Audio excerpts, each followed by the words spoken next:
ሰላም ጤና ይስጥልኝ ውድ የፕሮግራማችን ተከታታዮች እንደምን ቆያችሁልን? ይህ በኪሎድ ፕሮዳክሽን እየተዘጋጀ የሚቀርብላችሁ የሳቅና ቁም ነገር ፕሮግራማችን ነው። ለመላው የክርስትና ተከታዮቻችን እንኳን ለፋሲካ በዓል እንዲሁም ለመጪው የዳግማ ትንሣኤ በዓል አደረሳችሁ አደረሰን። የዛሬው እንግዳችን ሁለገብ አርቲስት ጎሹ ፍስሐ ነው። ጎሹ እንኳን ደህና መጣ ወደ ፕሮግራማችን። እንኳን ደህና ቆያችሁኝ። አይኔዬ ስለጋበዝሽኝ በጣም ደስ ብሎኛል። እስቲ ጎሹን ባጭሩ ወይም በጥቅሉ የት ተወለድክ፣ የት አደግክ? እስቲ ስለ ጎሹ ማንነትን እስቲ ንገረን። እኔ ቂርቆስ ነው የተወለድኩት ከለጋር በታች። የትውልድ ዘመኔ 50ዎቹ መጨረሻ ነው እና እዛ ነው ተወልጄ ያደግኩት። 50ዎቹ መጨረሻ ማለት 60ዎቹ ላይ ማለት ነው? አዎ እንደዛ በለው። 59 መጨረሻ። ኦኬ ሮድሜ ላይ ነው ያለው። የትየለሌ ነው አይደል? ጋቢና ያስታውቃል። ፊሊፕስ ነው የድሮ ዕቃ ቶሎ አያረጅም። ትክክል። እዛ ቂርቆስ ነው የተወለድከው? አዎ። እስቲ ስለ ልጅነትህ አውራኝ እስቲ። በልጅነትህ ምን ተጫወትክ? የት ቦረክ? የት ተማርክ? በልጅነት እንግዲህ በእኛ ጊዜ የመጀመሪያ እንትናችን ፈለገ ዮርዳኖስ ነው። ግን ከዛ በፊት ቄስ ትምህርት ቤት ትገባለህ። ቄስ ቤት ትገባና ያው ሀሁ አቦጊዳ ምናምን መልክተ ምናምን ብለህ ዳዊት ብለህ ከዛም በኋላ አንደኛ ሀ ቀጥሎ አንደኛ ለ ቀጥሎ ወደ ሁለተኛ ትሸጋገራለህ ማለት ነው። ከዛ ሰገናይቲ ይባል ነበረ እኛ የተማርንበት። ከዛም በኋላ ደግሞ ወደ ሁለተኛ ክፍል ስንገባ እዛ እስከ 2 ብቻ ነው። ከ2 በኋላ ደግሞ ፈለገ ዮርዳኖስ ገባንና ከፈለገ ዮርዳኖስ የተወሰነ ቆየሁኝና ወደ በየነ መርድ እዛ ተሸጋገርን። በቃ 8 እስከ 8 ድረስ እዛ ነው እንትን ያልኩት። ከዛ ደግሞ ከ8 በኋላ ወደ ሽመልስ ሀብቴ ሃይስኩል። አዎ ብቻ ቀያይራለሁ እንደ ቤት ኪራይ። እዛ ደግሞ ጂሴም ገርል ስኩል ነበር እሱ። አዎ ከዛ በኋላ ነው አይ ወንድም ቅርስ ተባለ። ከዛ ቅርስ ተባለ። ኦኬ እዛ ነው እንግዲህ ትምህርታችንን ያጠናቀቅ ነው ማለት ነው። በጣም ጥሩ አካዳሚ ላይ ነበርክ። እና ስለ ልጅነት ጨዋታ ያው በልጅነት እኔ ምን ተጫውተ አለፍክ? ያው መቼም ጨርቆስ ላይ መሀል ከተማ ነችና ጨርቆስ ስትባል እንደው ምን ነበረ በጣም ለየት የሚል ጨዋታ ያሳለፋችሁት? ቂርቆስ እኛ ምን መሰለ፣ እኔ ያለ አባት ነው ያደግኩት። አባቴ 63 ዓመተ ምህረት ነው የሞተው እና ከልጅነታችን ጀምሮ በንግድ ነው ያሳለፍነው። ባቡር ላይ ጀብሎ ማለት ሲጋራ ማስቲካ እየሸጥን ያደግነው። ከዛ ደግሞ ስቴዲየም ውድድር በሚኖር ሰዓት ይዘን እንገባለን። እዛ እየሸጥን ምናምን ነው ያደግነው። ግን ያው በልጅነት የምንጫወተው የሰፈር እግር ኳስ እንጫወታለን። ከእግር ኳስ በኋላ ደግሞ ወደ ቀበና እንሄድና ደግሞ ቀበና ዋና እንዋኛለን። እንትናችን የዋና እንትናችን ወደዛ ነበር። ቀበና ነበር። አዎ የእግር ኳሱ ደግሞ ያው ወንጂ ሜዳ የሚባል አለ። እንደገና 4ኛ ክፍለ ጦር ሜዳ የሚባል አለ። እዛ ነው እየተጫወትን ያደግነው። ያው እንግዲህ በልጅነት ግሩፕ ነበረን። እኔ አንድ ፈረጃ የሚባል ልጅ፣ ዳምጦ አሁንም አለ፣ ፈረጃም አለ። ግሩፕ ነበረን። ያው የልጅነት ግሩፕ ማለት ነው። አዎ ሲኒማ ደግሞ ሲኒማ ከተማ ነበር የምንመለከተው። ከጨርቆስ መርካቶ ትሄዳላችሁ እንዴ? ያውን በእግር ነው 10 ብር ይዘን 10 ብር እኮ 10,000 ብር ነው በዛ ሰዓት። ትክክል። ግን በ50 ሳንቲም 3 ፊልም ለማየት ሲኒማ ከተማ እንሄድና ምኑ ደስ እንደሚለን ታውቃለህ? በጎላ ሚካኤል ምናምን አድርገን ከዛ ቀጥታ 15 ሳንቲም ነው ባስ መሄድ እንችላለን። በእግራችን መሄድ የለብንም። ለጋር መርካቶ እኮ ነበረች አይደል? መርካቶ አዎ፣ በቃ ባስም ነበር ነው ማለት። አሁን ቀለበት መንገድ ሲሆን ነው ቅርብ የሆነው እንጂ ሩቅ ነው። እና እዛ ሄደን ምኑ ደስ እንደሚለን ታውቃለህ? በ50 ሳንቲም 3 ፊልም አይተን ስንወጣ በፌስታል ሙሉ በ1 ብር በ5 ሳንቲም ሳምቡሳ ነበር። አንዷ 5 ሳንቲም ናት። በብር ስንት እንደሚገዛ ተመልከት። 20 በ2 ብር ገዝተን በፌስታል ሞተን እሱን እያሻመድን ቁልቁለቱን በጥቁር አንበሳ አድርገን ሰፈር። ደግሞ በጣም የሚገርም ከኛ ትንሽ ከፍ የሚለው ዳምጦ የሚባል ይችላል። እሱ ጉልቤ ነው። አንድ እግሩ ትንሽ እንትን ነው እና ጉልቤ ነው። ሰውነቱ ምናምን በጣም የሚገርም ነው። እዛ ያየነውን ፊልም መጥቶ እዚህ ተረጉማለሁ በቁርሳችን። እንዴት በቁርስ? ቁርሳችንን ከፍለን ነው ዘን ሜራናም ዘንደጊ ምናምን ይልሃል ብታይቃ እና የጦርነቱን የምናምኑን እንትን ምናምን ይነግርሃል። እና ቁርስ ካልከፈልክ ዳቦ ምናምን የዛምጥተ ካልከፈልክ አያወራልህም። ስለዚህ ትገለላለህ። ዞር በላንተ ተብለህ ነው የሚባለው። ቁርስ የሚያመጣ ቁጭ ብለን የሱን እንደገና ፊልሙን እንደገና መልሰን ይገርቡታላችሁ ማለት ነበር። ቀበና ደግሞ ስንሄድ አባ ፈረጃ የሚባል ልጅ አለ እና እሱ ያው ስንወጣ ስለሚርበን ሳንቲም አጠራቅሙና ምናምን ተብለን ነው እንግዲህ 25 ሳንቲም የሚይዛለ 50 ሳንቲም የሚይዛለ 1 ብር የሚይዛለ ምናምን። ከዛም በኋላ እኔና ቴዲ የሚባለው ልጅ ላይፍ ሴቨር ነን። ምክንያቱም ጊዮን በህፃናት እንትን ተምረናል። ዋና ከብታችኋል? ዋና ተምረ ሰልጥነናል ክረምት። ስለዚህ እኛንን ላይፍ ሴቨር። ከዛ ልክ ቀበና ጋር ልንደርስ ስንል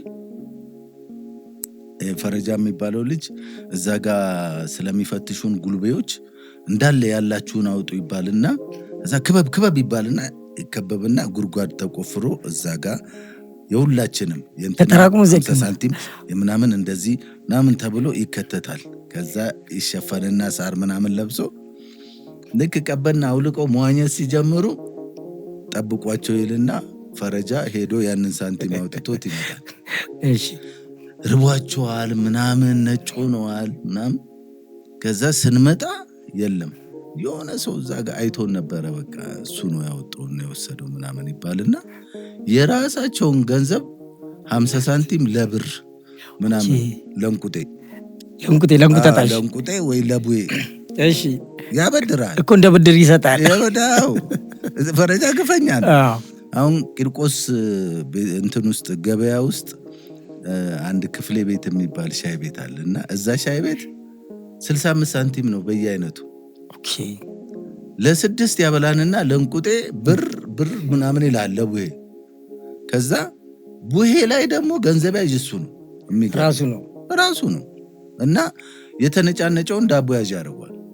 ከዛ ሁሉ ጊዜ ወያው ብለን 18 ብር የምናገኝ 20 ብር የምናገኝ ብዙ ነው። የዛን ጊዜ ሁሌ የሚደርሰን 30 ሳንቲም 40 ሳንቲም ነው። እሱንም ብድሩን ይወስደውና ለሌላ ቀርባል። እንደገና የወለደ እንደገና ወለድ ባንክ ቢጀምር ያዋጣው ነበር። በዛ ጊዜ እንግዲህ በልጅነት ይሄን ያህል ሐሳብ ካለ እንዲህ ያልን ያደግ ነው በልጅነት ምናምን ይሄ አለ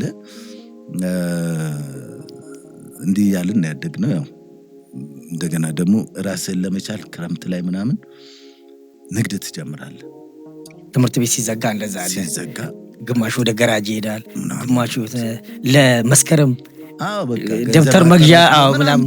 እስቲ እሱ እንዴት ነበር? እስቲ እኔ ሲጋራ ነበር የምነግደው። ሲጋራና ማስቲካ ስቴዲየም ሲሆን ሲጋራና ማስቲካ፣ ባቡር ላይ ደግሞ ሲጋራ። እሱን እንሸጣለን። የዛን ጊዜ በጣም ርካሽ ነው። አንድ ፓኬት በ75 ሳንቲም ገዝተን እኛ ብር 50 ሳንቲም ምናምን ነው የምንሸጠው።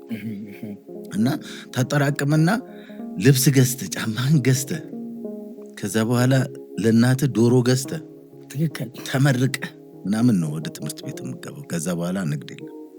ከዛማ አዲስ ልብስ ተገዛለህ፣ ደብተር ተገዛ። ምናልባት ቅዳሜና እሁድ ስቴዲዮም ጨዋታ ሲኖር ያው እንትን ልትል ትችላለህ። እዛ ነው ያው ደግሞ አታላዮች አሉ ብታይ። እኔ አንድ ጊዜ ምን ሆነ መሰለ የዋንጫ ጨዋታ ነው። ትንሿ ሜዳም አንድ ቦል አለ። ከዛ ደግሞ ስቴዲዮም የዋንጫ ጨዋታ አለ። ሳይ በቃ በደንብ ነው። ጋሽ ገብሬ ይባላል ባለ ሱቁ። ዝም ብሎ ነው የሚሰጠንና ሸጠህ ነው የምታመጣው። ከዛ ማዕት ነው ያዝኩት። ከዛ ትንሿ ሜዳ ሸጬ አሁን በትንሿ ሜዳ በጀርባ በኩል ወደ ቤተሰብ መምሪያ ምናምን አለ አይደለ? ወደ ጥንቅሽ ሆቴል። አንዱ መጣና እዛ ቤተሰብ መምሪያ ጋር ይህን ሁሉ ነገር ይዘህ እዛ አባቴ ከአረቦች ጋር እየቃመ ነው ይህን ሁሉንም ነው የሚገዛህ ምናምን ነገር ብሎኝ ይዞኝ ሄደ ማለት ነው።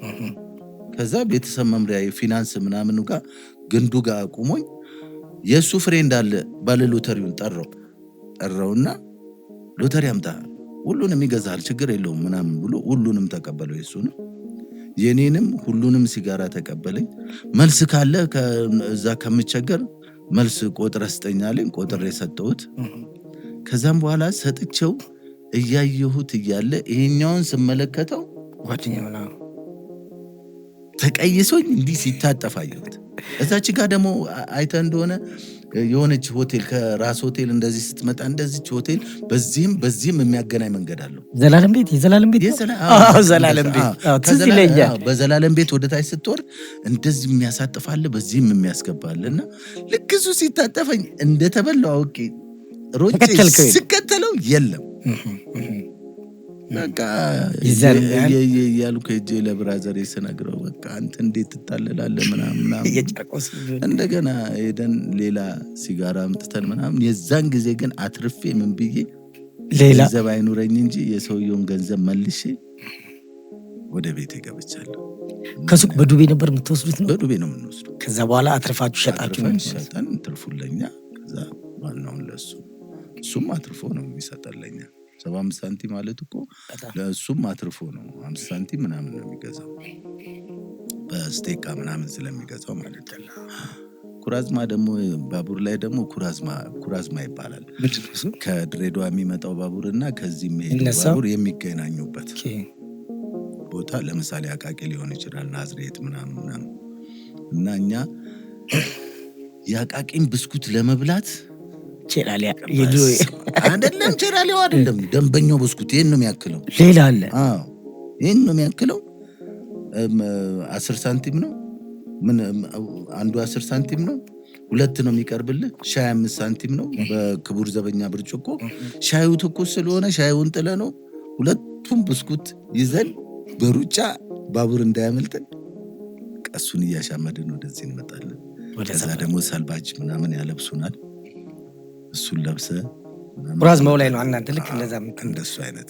ምንድነው ታዲያ ጥቅማችሁ ምንድን ነበር? አሁን ሰልባጁን አልናገኘው ይሰጧችኋል። ሰልባጅ ይዘንላችሁ ስንመጣም ብር ይሰጡናል።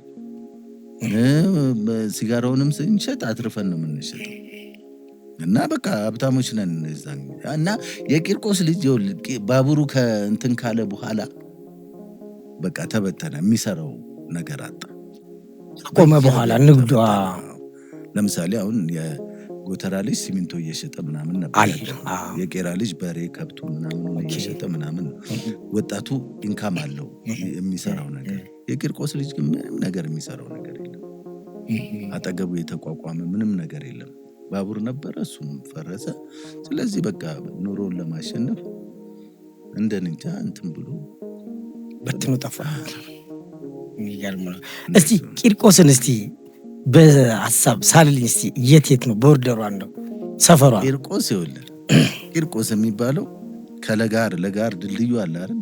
የባቡር ነው ባስ ስቴሽኑ ምናምን የድሮ ስታስታውሰው፣ ከዛ ከለጋር በታች ያለው በአጠቃላይ ወደዛ ቂርቆስ ነው የሚባለው።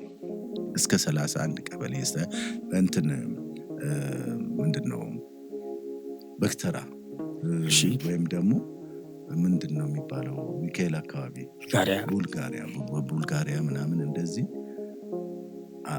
አስበህ ከሪቼ ምናምን እንደዚህ ይዘህ በለጋር ከመሿለኪያ ሙሉውን ሬዲየስ ያ ነው ቂርቆስ የሚባለው። የቂርቆስ ልጅ ስትሆን ደግሞ በጣም ብዙ ነገር ታያለህ። ቂርቆስ በጣም ትንሿ ኢትዮጵያ በላት የማይኖርበት ሰው የለም። በዛ ላይ ደግሞ ዝቆሽ ነው፣ ኑሮ ዝቆሽ ነው እኛ ሰፈር። እንዴት ማለት እንዴ አባቴ ጠዋት እኮ ተነስተ 12 ቁጥር ሚስማር ቢላ ተሰርቶ ክቡ ቤት በ50 ሳንቲም ጨጓራ ሆድስ የሚረረት ትበላለ። በ50 ሳንቲም ቁርጥ ከፈለግ ምናምን ቅቅሉንም ከፈለግ ምናምን ትበላል በ50 ሳንቲም። አንዱ ልንገር ምን ሆነ መሰለ፣ ከወልድ ኤርፖርት ነው የመጣው፣ የሀብታም ልጅ ነው። መጣና በቃ ቂርቆስ ማለት ቤርሙዳ በለው፣ እዛ ከመጣ መውጣት አትወጣም። ፍቅሩ ምኑም ርካሽነቱም ሁሉም ነገሩ አያስወጣም። እና ሀይሊቲ ይባላል። እና ሲመጣ በጣም ዘንጦ ነው የሚመጣው ምናምን በቃ ሪች 100 ብር ይዞ ከመጣ በቃ ስንት ሳምንት ሙሉ እኮ ነው እንትን የምትለው የምትጠቀመው። እና ልጁ ቃሚ ነው እና ትልቅ ነው፣ 60ዎች ውስጥ ምናምን የጨረሰ ነው ትምህርቱ። እና መጣ እዛ ቀረ። ከዛ እዛ እንትን ውስጥ ተቂያ አህመድ የሚባል አንድ ጫት ነጋዴ አለ። እና ገና ስትመጣ ከዛ ጋር ስትመጣ ኮሚክ ነው ምናምን አህልን እያለ ነው የሚቀበል። ከዛ ልክ አጠገቡ ጋር ስትደርስ ሀያት አለመካት ማርቸዲስ የሰላት ቦልቦ የንግድ ፔጆ የሽርሽር ለአንድ ሮበር የጫት ፊያት 124 ማቆሚያ ነፍሴ ቤት ልታዘዝ ነፍሲቲ ምናምን ይልሃል።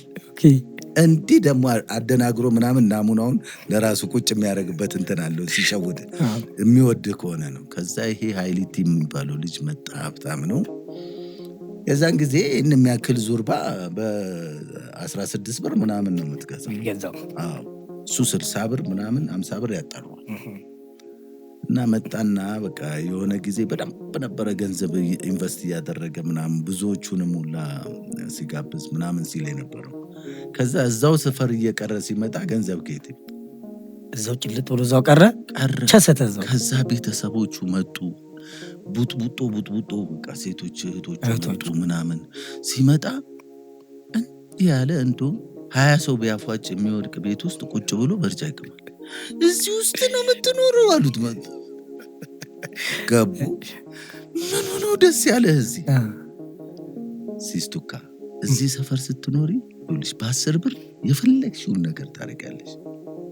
ጠዋት በ50 ሳንቲም ጨጓራ እንዳልኩ በ12 ቁጥር ቢስማር ከሽ ታደርጋለህ። ከዛ የጠዋት ጀበና ረብሳ ብትል ማንም ይሰጣል፣ በርጫ ማንም ይሰጣል። ከዛም በኋላ ምሳ ሰዓት ላይ በ65 ሳንቲም በየአይነት ልክክ ታደርጋለህ። ከዛም በኋላ የ3 ብርሽን ጫት ይቻለሽ ደምሪ ውስጥ አሁን ስንት አወጣው ይላታል። 4 ብር ከምናምን ነው የሚያወጣው። ከዛም በኋላ ሲጃራዬን በእንደዚህ ገዛለሁኝ። ማታ ቅምቀማ 35 ሳንቲም አረቂያ አለ።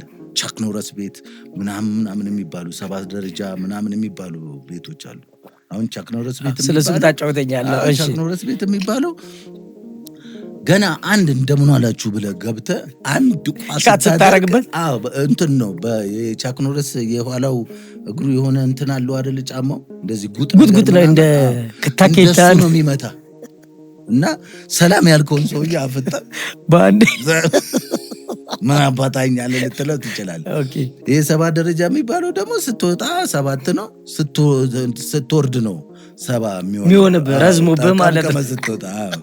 እና እዛ ቤት ውስጥ ምናምን በ35 ሳንቲም አረቄ ትጠጣለህ ምናምን፣ እሷን ጨብሲን ተጠቅመ ምናምን። እዛ ጋር ደግሞ አሉ ይሄ ሁሉ አያሽ በ10 ብር ለነገ ሁሉ ይተርፍሻል እኮ ምናምን ብሎ አላት ማለት ነው። አይ እንግዲህ እንደፈለክ ምንም ማድረግ አንችልም፣ መተናል፣ ወደ ቤት ተመለስ ብለናል ምናምን ተባለና ተውት ማለት ነው። እና የሆነ ጊዜ ይሄ ተቂያ አህመድ ጋር ወደ 280 ምናምን ብር ሆነበት ዱቤ። አረ ሀይሊቲ መቼ ነው የምትከፍለኝ ምናምን ሲለው ችግር የለውም አንድ ቴፕ አለ አምጥቼ እሰጥሃለሁ ይሏል። ቴፕ ውድ ነው። እዛ በቃ ቴፑን ሲጠብቅ ዝም ብሎ ይጨምራል እዳውን። የሆነ ጊዜ ልብስ ያመጣል። አሁን ከየት ነው የሚያመጣው? ከዛ ደግሞ እንደገና የሆነ ጊዜ ደግሞ በቃ ችስታውን በኋላ ከየት እያመጣ ነው ሲባል ለካስ ሰፈሩ እየሄደ ስጥ ነው የሚያነሳው። ወደ ሌላ ህይወት ውስጥ ገባ። ደና እኮ የሀብታም ግቢ ውስጥ ገብቶ የሚያውቃቸው ግብዝ። ከዛ የሰፈሩ ሰው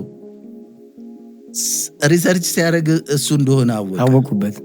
ከሩቅ ሲመጣ ሲያዩት ዝናብ መጣ፣ ልብስ አንሱ፣ ዝናብ መጣ። ከጓደኛው ጋር ከሆነ በረዶ ቀላቅሎ ነው የመጣው ምናምን ይባላል። እና ያን ጊዜ እና አይሊት የሚባለው ልጅ እና ምን ልል ፈልጌ ነው፣ ቂርቆስ ውስጥ ከገባ አትወጣም። ያለው ፍቅሩ ምኑም። እኛ አሁን እኔ ሳድግ የኔ ቤት ላቅዬ ትባላለች አያታችን።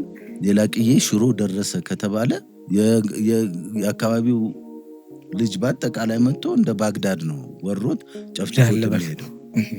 ምንም እህል ከዛ ቤት እንጀራ ታመጣለ፣ ከዚህ ቤት ወጥ ታመጣለ ምናምን፣ አንዱ ቤት ታድራለ። እንደዚህ ነው ከየትም ከቂርቆስ በታች የምትኖረው እንደዚህ ነው አይደለ? ያለው መስተጋበር አንድ ላይ ማህበራዊ ህይወቱ ታዲያስ። እና ሚስቱ ትሞታለች። እሺ። ከዛ ድንኳን ተደኮነና ልክ በ3ኛው ቀን እሱን ከክፍለ ሀገር ለቅሶ ሊደርሰው የመጣ ሰውዬ ሞተ። ድንኳኑ እዛው ጋር ሆነ ማለት ነው። ከዛ በ2ኛው ቀን እናቱ ሞተው ከክፍለ ሀገር መርዶ መጣ።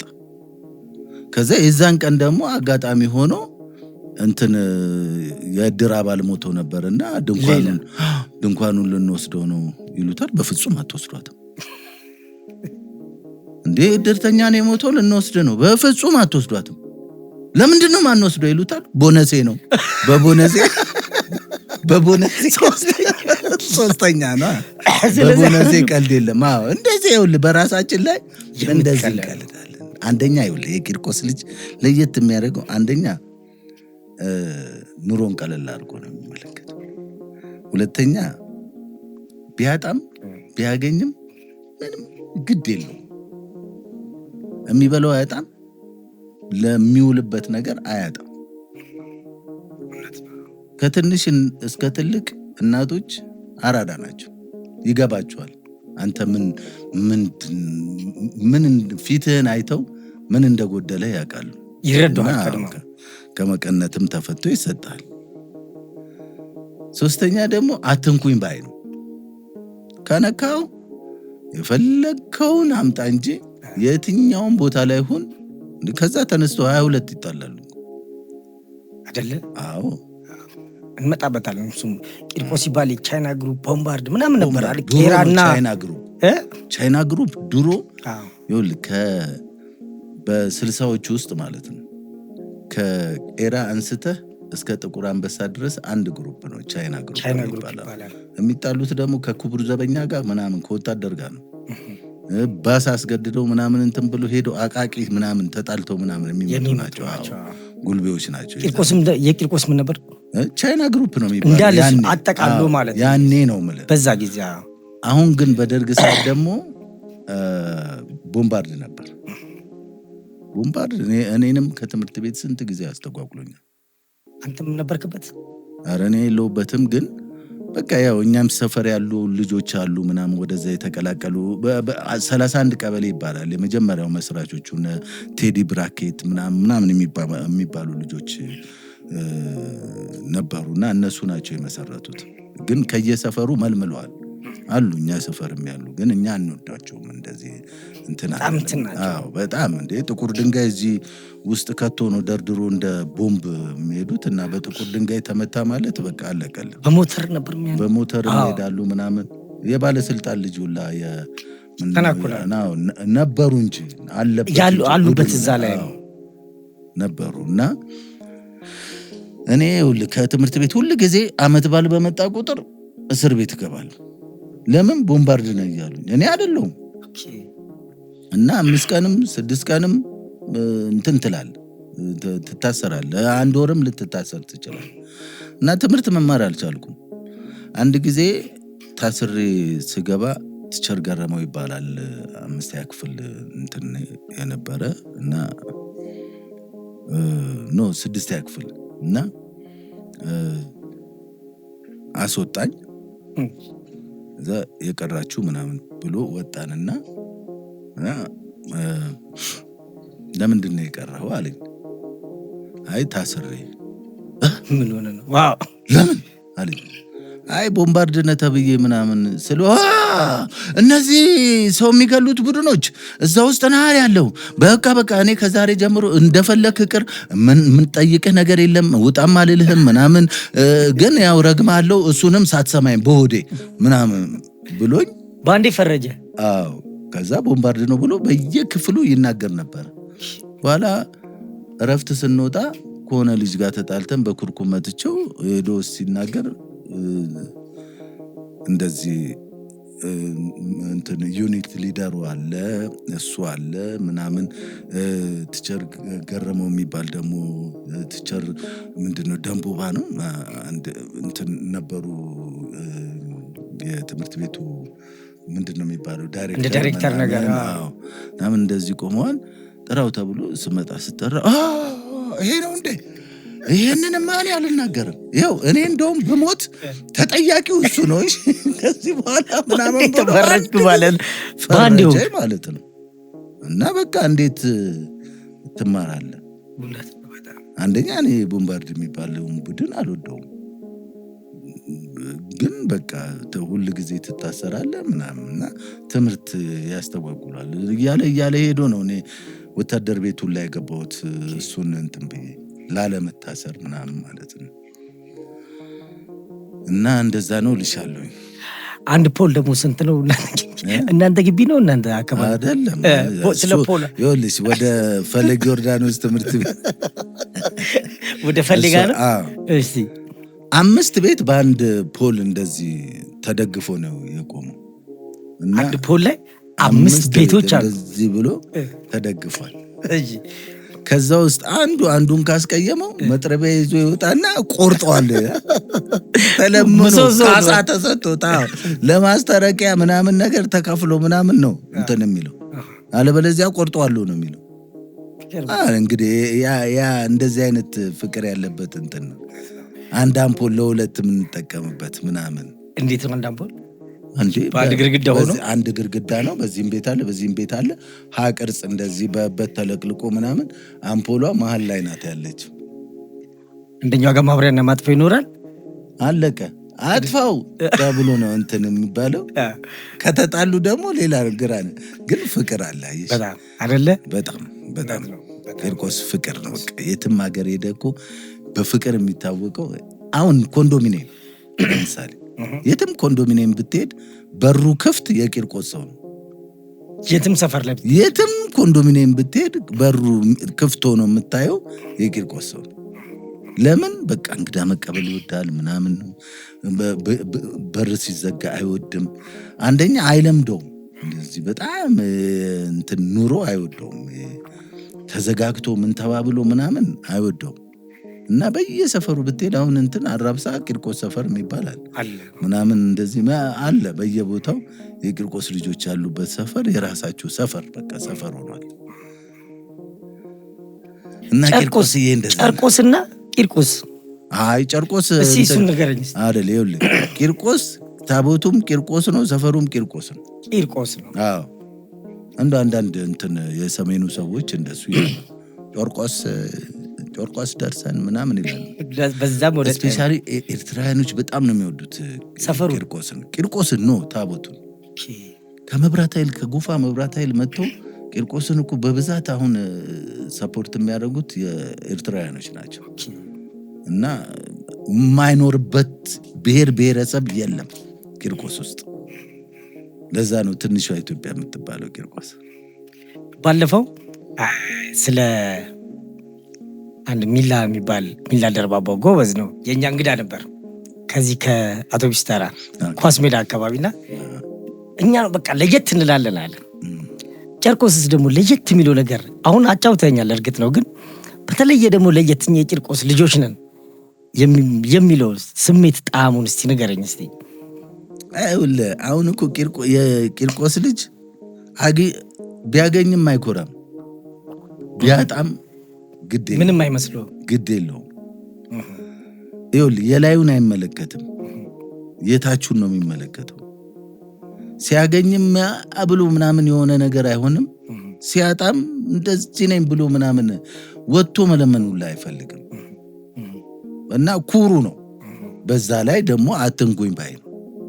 አትንኩኝ በቃ እንደዚህ ምናምን ከመጣ አለቀለት። በፍቅር ከሆነ ደግሞ በቃ ወስዶ ቤት ማን ምን እንደሆንክ እኮ አያውቅም።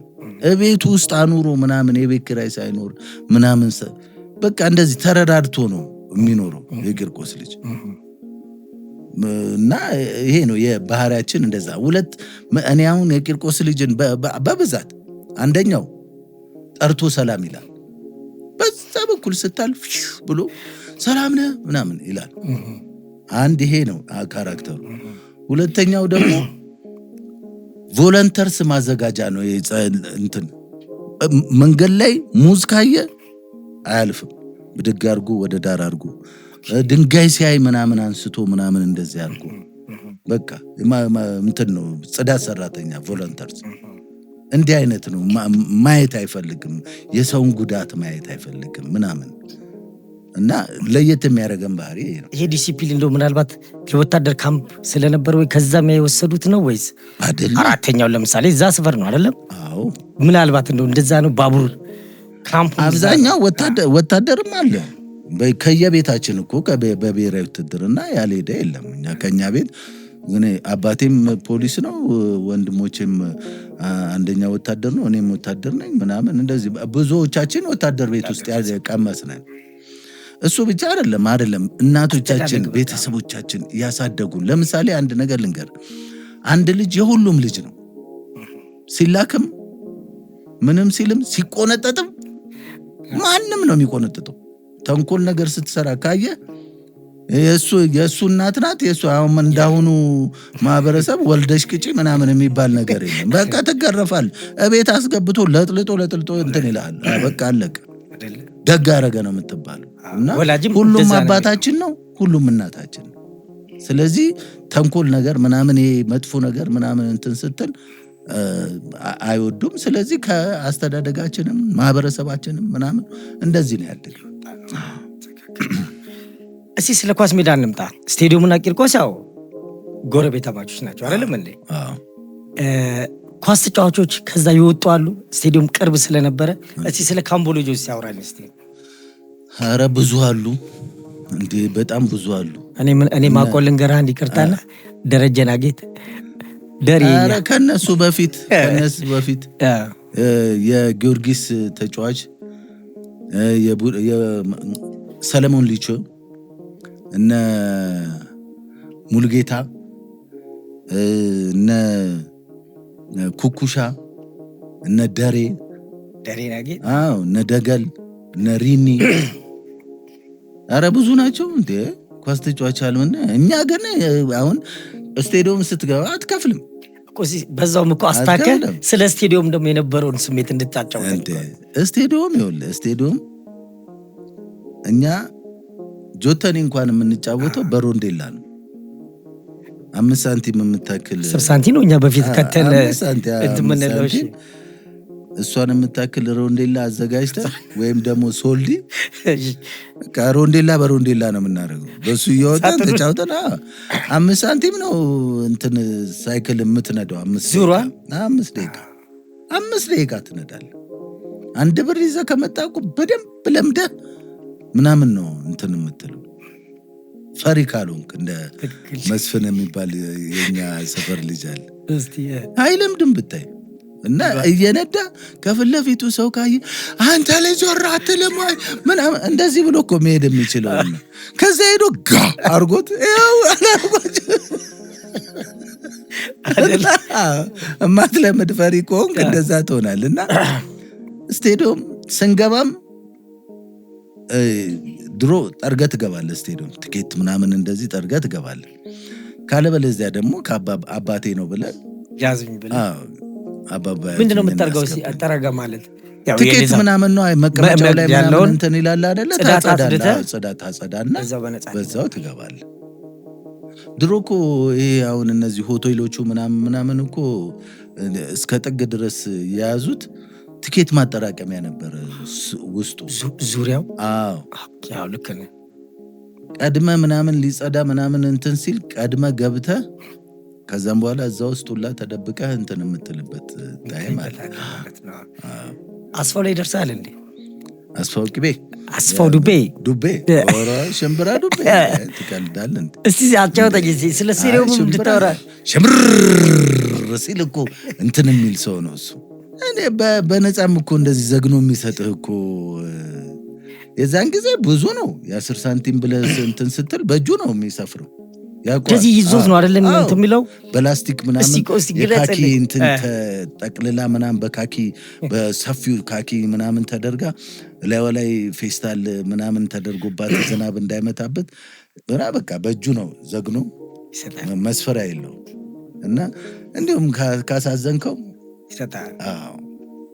አንድ ሚላት ነገር ነበር አይደል? ስቴዲየም እየዞረ ሽምብራ ዱቤ አይገኝም በዱቤ። ከዛስ ያለው መዘዘ የሌለው ፈዘዘ ይል ነበር። የጥንት ሰው ያውቃል። አስፋው ስቴዲየም ላይ ያለው ነገር ደስ ስለሚለኝ ነው። እውነት ነው። ስቴዲየም በጣም ብዙ ይኸውልህ እነ ስንዝሮ እነ ምናምን የሚባሉ የድሮ እንትኖች አሉ፣ ጉልቤዎች እዛ አካባቢ። አሁን በጣም ሪች የሆኑ ሰዎች ሁላ እዛ ጋር መኪና የሚጠብቁ ሰዎች ነበሩ። አሁን በጣም በቃ አገሪቷ ላይ ቢሊዮነር ምናምን የሚባሉ ልጆችም አሉ እዛ የሚጠብቁ የነበር መሰረታቸው እዛ የሆነ እና በቃ ለሁሉም ከሳንቺስም ከፉሉሃም ምናምን መጥተህ እኮ የምትውለው ከለጋርም ከቂርቆስም ምናምን መጥተህ የምትውልበት ሰፈር እኮ ነው። ያቺ ቦታ ስንት ነገር አፍርታለች መሰለ። ተጫዋችም አፍርታለች፣ ጋዜጠኛም አፍርታለች ምናምን እና ስቴዲየም ታሪካዊ ቦታ ነው። በጣም ወደ ደግሞ ቀየር እንበልና ወደ አርት ወደ ጥበቡ እንዴት ገባ? ይቅርታና ውትድርናው ነው የሚቀድመው ወይስ ጥበቡ ነበር የሚቀድመው? እስቲ ሁለቱን እስቲ አጫውተኝ። ከውትድርናው በፊት ነው ወደ አርቱ ቂርቆስ ቤተክርስቲያን ነው። እሺ እኔ ድሮ ቤተክርስቲያን የሚከፈል ነበር የሚመስለኝ።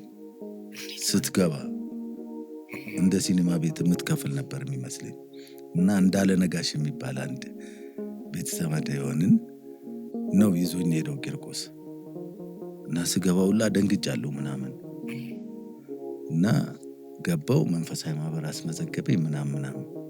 ከዛ የአርቱ እንትን የመጣው እዛው ስኮምክ ምናምን ስል ነው እና ቤተክርስቲያን ውስጥ ነው የጀመርኩት ማለት ነው። እኔ በ9 ዓመቴ ራሰ በረሃ ሆኜ ተጫውቻለሁ። የክርስቶስን ምናምን የሚሰቅሉት ምናምን አሉ አይደለ? 100 አለቃ ምናምን ሆኜ እና አንድ ጊዜ ከኡራኤል የመጣ ልጅ ነው፣ ጥበቡ ይባላል፣ ድምፃዊ ነው፣ ቆንጆ ነው ምናምን። እሱ ኢየሱስን ሆኖ ይሰራል። እኔ ደግሞ እንደው እዛ ጋር እንትኑ ላይ ለምዶብኝ አሁንም አርት ላይ እንደሱ አደርጋለሁ። ሰው ሲሰቃይ ደስ ይለኛል ማለት አርቱ ውስጥ ሆኖ ለመሳቅ ወይ ምናምን ሲናደድ ምናምን በኔ ደስ ይለኛልና ክርስቶስን እንደዚህ ሸፍነውት በጥፊ መተውት የመታህን ወቅ ምናምን ይሉታል አይደል? የዛን ጊዜ ልክክ አድርጌ ነው የምመታው እና ከመግለጤ በፊት ኧረ ተው ጎሹ መታኝ ኧረ ተው ምናምን ይላል። ስገልጠው አይኑ ደም ለብሶ ምናምን ተናዶብ ጎሽ ተው ግን ተሰቃይ ምናምን ይላል። ከዛ ደግሞ ሲሸፍነው በእናት በቂርቆስ ይሻለው ምናምን አርገው። ከዛስ ይህን ግፌን በህዝቡ መካከል እንደዚህ የናዝሬቱ ኢየሱስ ሊሰቀል ነውና ሁልሽም እንድትወጪ ምናምን እያልኩ አናውንስ እያረኩ በህዝቡ መሃል ሳልፍ አንድ ቂርቆስን የሚጠርጉ ህፃን እየመሰላቸው ከሬሜላ አምጥተው ቁጭ የሚያረጉ ብርቱካን ቁጭ የሚያረጉ አንድ አሮጊት ነበሩና ጭንቅላቴ ሲል ዞር ብያያቸዋለሁ። እሳቸው ናቸው። ምናብ ባክኑ ጌታዬን የምትመጣው አይሉኝም አይደለ? በቃ አበጠ ታውቃለህ። በመቋሚያው የመጨረሻው ብረት አለው። የመጨረሻው ብረት አለው እንደዚህ ነው ያበጠው። ከዛ በቃ ቅጣቴ ነው፣ ምክንያቱም ልጁን ሳሰቃየው ነበርና ቅጣቴ ነው። አሁን ከዛ ከእንትኑ ጀመረና ከዛም በኋላ የሆነ ጊዜ ላይ በቃ የማይሆን ነገር ስመለከት ቤተክርስቲያን ውስጥ ወጣሁኝ። ከዛ በኋላ ወታደር ቤት ገባ። ወታደር ቤት ለ10,000 ብሔራዊ ውትድርና እኔ ጆክስ አወራ ነው እንትን ያልኩት። እኔ እንትን እንኳን አልይዝም፣ የአፈርሳታ ምናምን የሚባለውን የለም አልይዝም። ምክንያቱም ለምን መሰለሽ ጆክ አውሪ ነኛ ኪነት ነኝ። በቃ እኔ ጆክ ላውራ ላዝናና ምናምን ነው የሚሄደው እንጂ ወደ ጦርነት ምናምን ስወጣም ሲግናል እንትን ነው ሬዲዮ ኦፕሬተር ነው የተማርኩት፣ ሞርስ ቋንቋ የሚባል። ስንት ዓመተ ምህረት ነው የተቀጠርከው? ይቅርታ 79 ገባው። በቃ ኮርሱን ወሰድኩኝ። ከዛ ደግሞ የሬዲዮ ኦፕሬተር ኮርስ ወሰድኩኝ። ከዛ እዚሁ ዋናው መምሪያ ነው እንትን ያልኩት። ውጤቴ አሪፍ ነበር እና እዚሁ ነው እንትን ያልኩት እና ከዛ በኋላ ወጣሁኝ። ከዛ ሌላ ስራ እሰራ ነበር የሆነ ፋብሪካ ውስጥ ምናምን። ከዛ ደግሞ ወጣሁኝና እዛ በቃ ሌሎች ስራዎች ምናምን እነዚህ ፀጉር መስራት ምናምን፣ ጫማ መስራት ምናምን እንደዚህ ጓደኞቼ ጋር ቁጭ እያልኩ ለምዳለሁ። አንድ ነገር በትኩረት ነው የምመለከተው እና የሆነ አንድ ጫማ ቤት ያለው ጓደኛ ነበረኝና እሱ ጋር በቃ ጫማ ምናምን አሪፍ ሲሆን ክፈለኝ አልኩት። እየሰራዛ አልከፍልም ሲለኝ ትቼው ወጣሁኝና ደግሞ ፀጉር ቤት እንደዚህ በማየት ለመድኩት። በቃ ሲከፍት ምናምን ሲዘጋ ምናምን ሲል ምን እንደሚያደርግ ምናምን በትኩረት ነው የምመለከተው። ከዛም በኋላ አሪፍ አስተካካይ ሆንኩ። እሱ ረጅም ጊዜ ሰርቼበታለሁ፣ ልጆችም አሳድጌበታለሁ። እግዚአብሔርን አስጨንቋል። ምን እያልክ ምንድነው በቃ አጥፍቻለሁ ምናምን ብያለሁ ምናምን፣ ስራ ስጠኝ በቃ የሆነ ያንተ የህይወት መስመር የትኛው ነው ምናምን የሚል ነገር ጠይቀዋለሁ። ከዛ በህልሜ ምን ያለው መሰለ አቤ የሚባል ልጅ፣ አቤ ዮጋ ይባላል። ዮጊስት፣ የመጀመሪያ ዮጊስት ነው ኢትዮጵያ ውስጥ። እና እሱ ከቤተ ክርስቲያን ሲመጣ እኛ ሰፈር አገኘውና ዘን በኋላ ለምንድን ነው አንተ ቲያትር የምትችል ምናምን መኮመክ ምናምን የምትችል ልጅ ዝም ብለህ እንትን የምትለው እና የሆነ ቦታ ልውሰድህ አለኝ። የት? አባተ መኩሪያ ጋር። ኧረ እባክህ። አዎ። ምንድን ነው እዛ የሚከፈል ነገር የለም፣ ትማራለህ፣ ከዛም በኋላ ትተውናለህ። ከዛ ኦኬ ብዬ በህልሜ ነው ያየሁት ይህንን ነገር። ይገርመሃል፣ በንጋታው እዛችው ቦታ ላይ ቆሜ በዛው ሰዓት በህልሜ ያየሁበት ሰዓት አቤ ከቤተ ክርስቲያን ሲመጣ አየሁት። ከዛ ሰላም ነው ምናምን ብሎኝ ለምንድነው አርት ማሰራው ምናምን ሲለኝ እንዴ በህልሜ ነው በሆኔ ነው ይሄ ነገር። ከዛ ከምሬ ነው የምነግርህ። ከዛ ጋሻ ባተ የሚባል ሰውዬ ጋር ምናምን ይሄንን ነገር በህልሜ አይቼዋለሁ ስለ እንዴት ልታየው ትችላለህ? ይሄው ቆይ በስንት ሰዓት እንደምትቀጥረኝ ልንገርህ ምናምን ብዬ ነገርኩት። አዎ አለኝ። ከዛ ጋሻ ባተ ጋር ወሰደኝ። አሊያንስ ፍራንስ ነበር የዛን ጊዜ እንትን የሚለው። የዛን ጊዜ እንደውም ኤዲፐስ ንጉስ እየታየ ነበር። 2-3 ሾው ምናምን ነገር ሄዷል። 84 ማለት ነው 84 እንደዚህ እና መጣሁኝ ከጋሻ ባተ ጋር አስተዋወቀኝ ምናምን ወደደኝ። ጋሻ ባተ አንዳንድ ኦዲሽን ወሰደኝና በቃ ወደደኝ። ከዛም በኋላ ቀጠልኩኝ። ስማ ምንም ሳላቅ ኤዲፐስን ግባና ተውናለኝ። ምን እንደሚባል አላቅም። ምን 82 ሰው ምናምን አካባቢ 83 ሰው ነው የሚሰራው ኤዲፐስ ነው። ሳው ረጅም ነው። ታስታውሰዋለህ? አዎ አስታውሳለሁ። ከዛ ግባና ኮረሶቹ ጋር ስራለ እግዚኦ ብለው ሲወድቁ ነው እግዚኦ አንድ ላይ ኮረሱ በጣም ሁሉም ያፈነድዳል። ያንቺ ነው አሪፍ፣ ለየት ማለት አለባችሁ፣ መጸለይ ማፈንደድ ብቻ ነው ምናምን ይላል ጋሻ ባተ። ከሱ ጋር በቃ አሪፍ ስራዎች። ከዛም በኋላ ደግሞ ዳግማዊ ፈይሳ እሱን እንደ እርሳስ ነው የቀረጸኝ። በቃ አልቢኖ የሚል ቲያትር ሰራን። አዎ ራስ ቲያትር ምናምን እና ያው የአርት ገንዘብ ምንም የለውም አይደለ? ለነፍስ ነው የምትሰራው። ከዛ ደግሞ ወደ ህይወት መመስረት ምናምን ስትጀምሪ ወደ ሌላ ስራ ደግሞ እንትን ትላለህ እና ያቺ የአናት ክትከታው ቆንጆ ነበረች እና ወደ እሷ ሽፍት አደረኩኝ። ወደ ፀጉር ቆረጣ። ግን አንተን የበለጠ ደግሞ ያስተዋወቀ የፖሊስ ፕሮግራም ላይ ትንቅንቅ ነው። ትንቅንቅ ዘግዝኬ ይገርምሃል። ይኸውልህ ኤልያስ ተስፋዬና ካሌብ ዋለልኝ ገና ልጅ እያሉ ተስፋዬ ሲማጋ እየተማሩ እያለ እኔ 86 ዓመተ ምህረት የኮከቡ ሰውን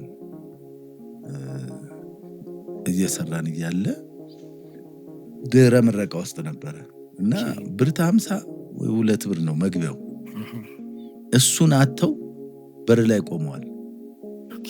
ምን ፈልጋቸው ነው ስላቸው ልንገባ ፈልገን ሁለቱንም እጃቸውን ይዤ የኔ እንግዶች ናቸው ብዬ አስገባቸው። ከዛም በኋላ ኤልያስ የኔን ስራ እየተከታተለ ይመለከት ነበር። የዚህ የትንቅንቅ ዘግዝኬው ደራሲ ማለት ነው። ከዛ ራስ ቲያትርም ስሰራ መጥቶ ተመልክቷል ስራዬን ምናምንና ይከታተለኝ ነበር። ከዛ እኔ ወጣሁኝ አልኩ ከአርቱ ወጣሁኝና ከዛ ፀጉር ስራ ውስጥ ገብቼ ስመለስ እስቲ ደግሞ አርት ማለት ዛር ነው አይደለ? የሆነ ሰዓት ላይ ቡር ያስብልሃል አታውቀውም። እና ስመጣ እነ ኤልያስ እንትን ባህል ማዕከል አዳራሽ ውስጥ አንድ ቲያትር እየተለማመዱ ድንበር የሚል ቲያትር ሲያይም በጣም ነው ደስ ያለው። በእናትህ ከአንተ ጋር መስራት እፈልጋለሁ እንደዚህ ብሎ ነገረኝ። ከዛ የቴሌቪዥኑን እነሱም 2-3 እንትን ሳምንት ሰርተውታል። ስራውን እየተላለፈ ነው። ከዛ እንደዚህ ብሎ እንትን ነብሮ የሚባል ካራክተር እንዲህ ምናምን ሲለኝ እኔ ደግሞ የነብሮ ካራክተር ያላቸውን ሰዎች ብዙ አውቃለሁ። ከዛ እሺ አልኩት ገባው። ከዛ ምን አልኩት መሰለ አታስጨንቀው ካራክተሩን፣ አንተ ዲያሎጉን ስጠው፣ እሱ በሚፈልገው አባባል ይበለው፣ እንደፈለገው ተርጉሞት፣ ግን ዲያሎግህን ይበልልህ ምናምን ነገር አልኩት። ፍሬ አድርገው አልኩት። በቃ ፍሬ የሆነ ትንቅንቅ ነበረ እንትኑ በጣም አረሱ። ከዛ በዘግዝኬው ተለወጣ። ዘግዝኬው ምስል በሱ ዘግዝኬው ተባለና በዛው ቀረ እና ኤልያስ ነው ድርሰቱን እንትን ያለው። በጣም በቃ 10 ወር ሲታይ በቃ በኔ ካራክተር ጎልቶ ወጣ። እዚህ ነው ከምታስታውሳት ካራክተር ማን ነው ዲያሎግ? እና ቢግዳዲ የኔ ቺክ ነበረችና ከጓደኞቼ ጋር በቃ ቀጠሮ አለኝ ምናምን ነገር ብዬ የ50 ቫዝሊን ከስሙኒ ዘይት ጋር ተቀብቼ 50 ሳንቲም ታዲያ ከስሙኒ ዘይት ጋር ብልጭልጭ ብዬ ምናምን ነገር ወዛም መስዬ ይዣት ሄድና እና የት ልትወስዳት ምናምን ይሉኛል። በቃ ወስዳትና ሸራተን ወስጃት ግንቡን አስደግፌ የ2 ብር ዳቦ ነው መጋብዛት ምናምን ነገር ይላል። ዛሬ የዘግዝኬው ካራክተር እንትን ነው ኃይለኝነትም ያለበት አይደለ? በዛ እሱም ብቻ ሳይሆን ጀስት አሁን ፋሲካ እንግዲህ ወቅቱን የጠበቀ ነገር ነው የምትሰራው። አንድ ነገር ሲኖር ምናምን ወቅቱን ጠብቀ የሆነ ነገር ይጻፋል። እና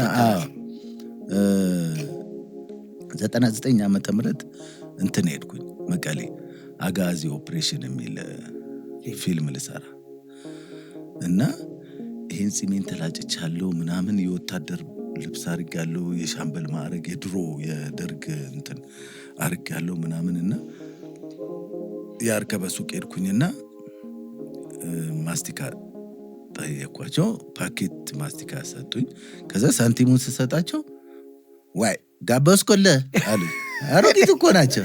ኦኬ እንዴ ለምን ማማ እላቸዋለሁ። አውቃለሁ እኮ ዘግዝኬ አይደለህ እንዴ ምናምን ብሎኛል። እና አይረሳም በሰው እንትን ላይ በቃ በፍጹም የማይረሳ እንትን እስቲል አይረሳም በፍጹም። በዛ ጊዜ እኮ በ96 97 በጣም ታዋቂ ነበር እሁድ ነው። ሰውም ከቤተ ክርስቲያን ወይ ከሆነ ፕሮግራም ወጥቶ ነው የሚያየው አይደለ?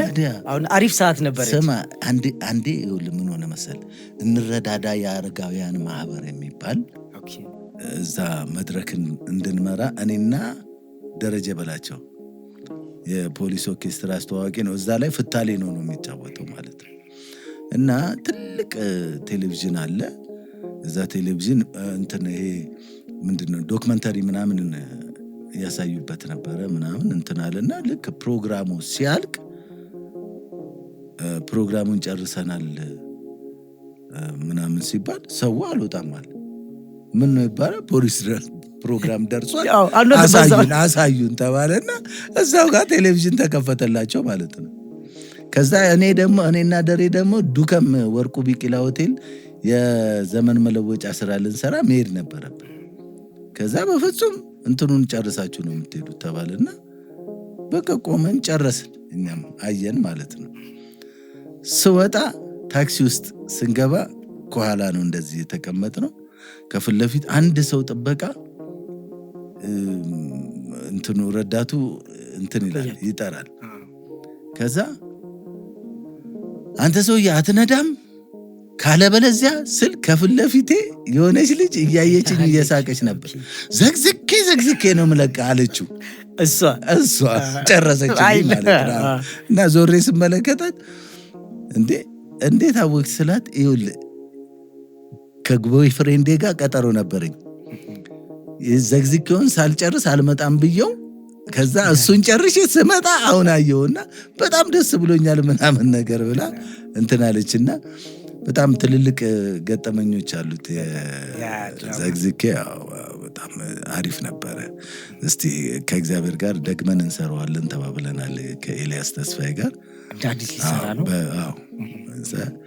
ያው እንትናችን ቢለውጥም ምናምን ቢልም ግን መሰራት የሚችል እንትን ነው። ስታይሉን ለውጠ ነው ግን ያው በጎዳና ተዳዳሪ መስራት እንችላለን፣ እንሰራዋለን ተባብለን እንግዲህ እንትን ብለናል። ውድ ተመልካቾቻችን ከጎሹ ፍስሐ ጋር የነበረን ቆይታ አሁንም አላበቃም። ዳግም ተመልሰን እንገናኛለን።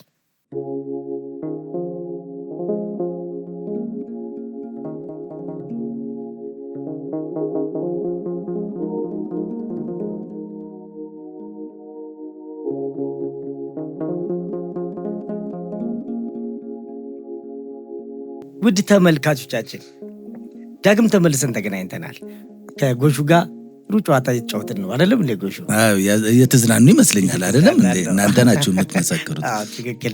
ስለዚህ ፕሮግራማችንን ላይክ፣ ሼር እና ሰብስክራይብ በማድረግ ጨዋታችንን ከኛ ጋር ቤተሰብ እንድትሆኑ እንጠይቃለን። ጎሹ ተመልሰን መጥተናል። ብዙ ጨዋታ አጫወትከን ከቂርቆስ ጀምሮ እንግዲህ ያልገባንበት ቦታ አሁን ያው ወደ ማጠቃለያው እየሄድን ነው። ስለ ቤተሰብ ሁኔታ እስቲ እናውራ። አሁን ምን ላይ ነው ያለው? እኔ ባለትዳር ነኝ። የሶስት ልጆች አባት ነኝ። አንዱ በሹልኬ ነው፣ ሁለቱ ቤት ውስጥ አሉ። ምንድነው ሹልኬ? እንዴ በፊት የነበረ ከሌላ የተወለደ ልጅ ሹልኬ ይባላል። በሹልኬ ነው የምልህ። ያው አንድ ላይ ካልኖርክ በአጋጣሚው ነው፣ ግን ያው ሌላ ታሪክ ነው እሱ። ትልልቆች ናቸው። የ29 ዓመት ልጅ አለ። ከዛ ደግሞ አሁን ሁለቱ ደግሞ 22 የአካውንቲንግ ተማሪ ናት፣ 2ኛ ዓመት ይዛለች። ትንሹ ደግሞ አሁን አዳማ ዩኒቨርሲቲ ገብቷል። እግዚአብሔር ይመስገን በልጅ ተባርኬ፣ ትዳሬም ቆንጆ ነው። ምርጥ የሆነች ባለቤት አለችኝ። እኔን ችላ እስካሁን ድረስ ያቆየችኝ እና በትዳር ውስጥ ነው ያለሁት። አሁንስ ልትሰራው ያቀድከው ወይም እየሰራኸው ያለ ስራዎች አሉ?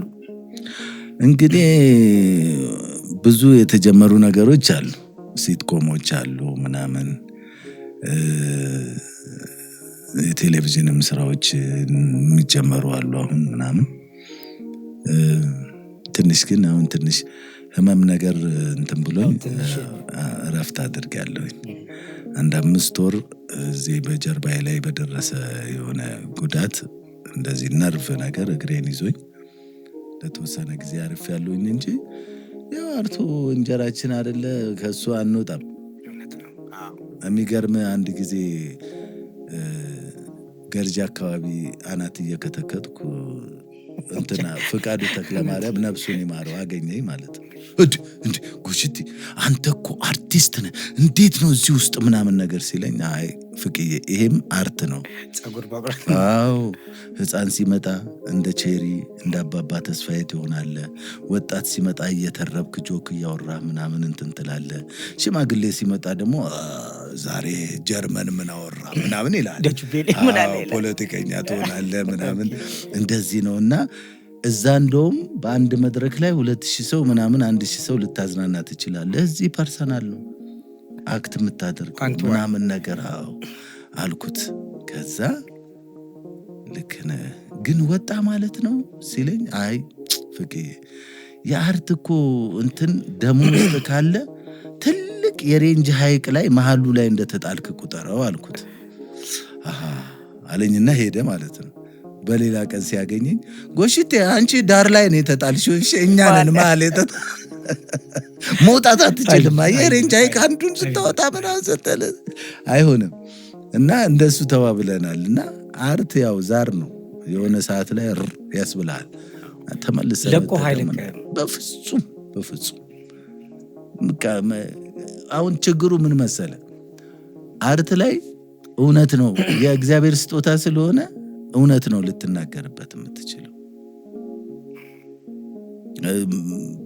ስትዋሽ ሰውነትህም ደስ አይልም። እውነት መናገር አለብህ። እና እንግዲህ ከእግዚአብሔር ጋር ወደፊት አሪፍ አሪፍ ነገር ይዤ እመጣለሁ እላለሁ። አንድ ቀን ያለ በፊት የምትለኝና እሷን ሳትነግረኝ መቼም ብንለያይ እኔም ቅር ይለኛል። ለቅሶ ቤት ነው እንጨት እየፈለጠ አይ እኛ ሰፈር ነው እና እዛው ጨርቆስ ግቢ አለ እና ትልቅ ግቢ ነው። ከኋላው ቪላ ቤት አለ እና የሰሜን ሰው ነው ሰውየው፣ ሚስቱ ሞታበት ነው።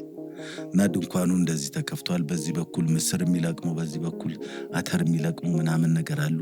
ከፊት ለፊት ደግሞ ድንኳኑ እንደዚህ ተገልጦ እዛ ጋር እንጨትም ይፈልጣል። እና እሱ እያለቀሰ ነው። ማረየ ማረየ ወደ አድና ወደ አድና ወደ አድና ወደ አድና እያለ እያለቀሰ የልጁ አፈላለጥ ደብሮታል።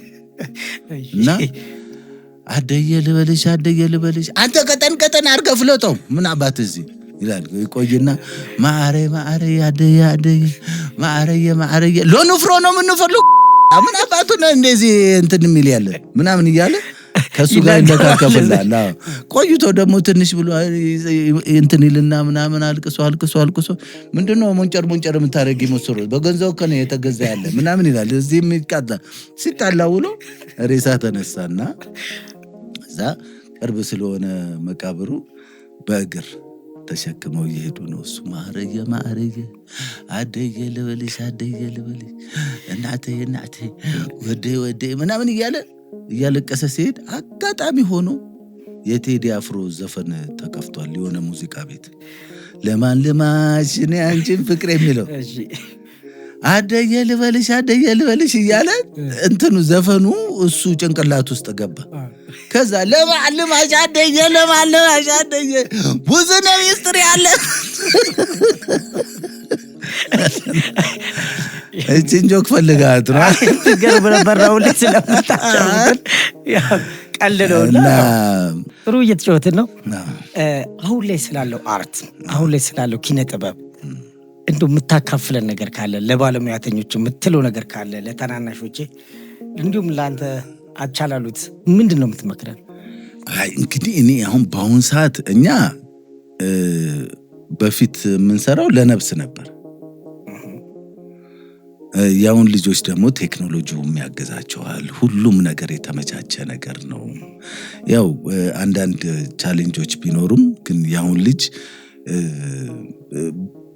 ብዙ የተሟላ ነገር አለው። እኛ በፊት ትሪ ነበር ይበላብናል እንጂ አንበላም። አርቱም ብዙ የሚያመጣው ፍራንክ የለም።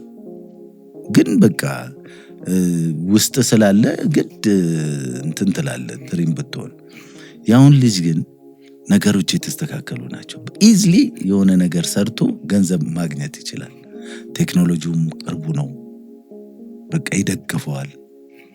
ሰው ምንድነው አሁን እኔ ትንሽ ቅር የሚለኝ የግሩፕ ስራ ባያደርጉት። ኢትዮጵያ ውስጥ አርቲስት ማአት አለ። እንደው እኔ በኔ ባች የነበሩ ሰዎች በቃ ገንዘብ ኑሮ መደጎም ስላልቻሉ ጣውላ ሰንጣቂ የሆነ ሰው አለ፣ በርበሬ የሚነግድ ሰው አለ፣ ክፍለ ሀገር ገብቶ ምናምን አራሽ የሆነ አለ ምናምን። እንትኑም መናቄ ምናምን አይደለም፣ ግን በዛ በአርቱ የሆነ ደረጃ ይደርሳል ብዬ አስብ ነበረ እና ነገሮች ስላልተመቻቹ ስራውን እንትን አላለም እና ጀስት ቢጠሩ ቢያካፍሉ የግሩፕ ስራ ባያደርጉት እነንትና ምን ሰሩ ሳይሆን እንትን ፊልም ወጣ እንትን ምናምን የሚል የቴሌቪዥን ድራማ እየታየ ነው ቢባል ይሻላል እነንትና ምን ሰሩ ከሚባል። እና እኔ ምለው ይሄንን ነው። ግን ጀት የሆኑ ልጆች ወጥተዋል፣ የሚገራርሙ በቃ እንጃ እኔ ምን ልበል። እኛ በባህላዊ ነበር፣ እነሱ በትምህርት ደግፈውት ምናምን ቴክኖሎጂውም ደግፏቸው ምናምን የሆኑ የሚገርም ነው የሚያስለቅሱኝ ሰዎች ሁላሉ። ገጣሚያን አትበል፣ ሰዓሊ አትልም፣ ተዋናይ አትል፣ በጣም በቃ ብዙ ጎርፈዋል። እግዚአብሔር ለነሱ ስራ እንትን ይክፈትላቸው። እውነቴን ነው የምነግርህ፣ እንደኛ እንዳይማረሩብን። ምክንያቱም የኛ ጊዜ ኑሮም ትንሽ ስለሆነ በትንሽ ገንዘብ መኖር ስለምትችል እንትን ትላል። አሁን ግን ከባድ ነው። ቤተሰብ መመስረት አይቻልም ምናምን ፍራቻ አለ ገባ ወጣቱ ላይ ምናምን። እና እግዚአብሔር የሆነ ነገር ይክፈትላቸው። እኔ ያውን ዘመን ልጅ የታደለ ልጅ ነው ያስባል። እድለኛ ትውልድ ነው። እንደው በእኔ በኩል ጨረስኩኝ። ጎሽቲ ሳልለው የቀረ የምታመሰግነው ካለ እንዲህ ሳልል የምትለው ነገር ካለ እስቲ ለአንተ ደግሞ መድረኩን ልስጥ። እኔ እንግዲህ በመጀመሪያ እንትን ነኝ ብዬ አላስብም። ገና ያልሰራው ወደፊት የምሰራ ሰው ነኝ ብዬ ነው የማስበው። በአርቱ ላይ ከ20 ምናምን ዓመት በላይ ከ84 ጀምሮ እንግዲህ ቁጠሪው ወደ 30 ዓመት ምናምን አካባቢ ወደዚህ ወይም ወደዚህ 20 ምናምን ዓመት እንትን ብያለሁ። ግን ሰራው ብዬ አልልም። እና እስካሁን ድረስ ላቆየኝ ለድንግል ማርያም ልጅ ለመድኃኔዓለም የመጀመሪያ ምስጋናዬን አቀርባለሁ። ከዛ በተረፈ ከጎኔ ሆና ስንት ነገር እንችላ እንደው ባህሪ እንትን አይደለም ችላኝ እስካሁን ድረስ ከኔ ጋር የምትኖረው ውድ ባለቤቴን እድሜሽና ጤና ያርዝምልኝ እልሻለሁ እናቴ። ከዛ ከጓደኞቼ አካባቢ ያሉ ልጆች እናንተ ፒያሳ የደሃብ ልጆች እንደገና ደግሞ በየአካባቢው እኔ ሰፈሬ ብዙ ነው የሄድኩበት ሁሉ ተከብሬ ደስ ብሎኝ ምናምን ተዝናንቼ ወደ ቤት መገባ ሰው ነኝ እና ሁላችሁም የኔ አድናቂዎች አክባሪዎቼ በአጠቃላይ እግዚአብሔር ይስጥልኝ፣ እግዚአብሔር ያክብርልኝ። ወደፊት አሪፍ ነገር ይዤ በዩቲዩብ እመጣለሁ ብዬ አስቤያለሁኝ። ኋላ ቀርቻለሁ፣ ያው እንደ ኋላ ቀርነቴ ወደ ኋላ ቀርቻለሁ። ግን አሁን በዩቲዩብም በቲክቶክም አሪፍ ነገር ይዤ እመጣለሁ ብዬ አስባለሁኝ። በቴሌቪዥንም እንደገና በአቦል ቲቪም ምናምን እነዚህ በሚዲያዎች የሆነ ነገር ይዤ እመጣለሁ ብዬ የታመቀ ነገር አለ። ያን የታመቀ ነገር አንድ ጊዜ ካለ የሚያግደው ነገር የለም እና አንዴ እስኪፈነዳ ድረስ ነው የምጠብቀው ያለሁት። እና አመሰግናችኋለሁ። እናንተም ኪሎ ውድ እንደ ሆሊውድ ኪሎ እኮ በጣም ብዙ እዚህም እኔ ጓደኞች አሉኝ 5 ኪሎ 4 ኪሎ የተነገረላት ነው። ደግሞ 4 ኪሎም ታሪክ ያላት 6 ኪሎም ታሪክ ያላት እንትናት። በዛ ላይ ደግሞ አርቱ የሚታይባት ትሬሊንግ ሁላ ስናደርግ እኮ እኛ እዚህ የመጣን ነበር ትሬሊንግ እናደርገው 4 ኪሎ ታሪካዊ ሰፈር ናት።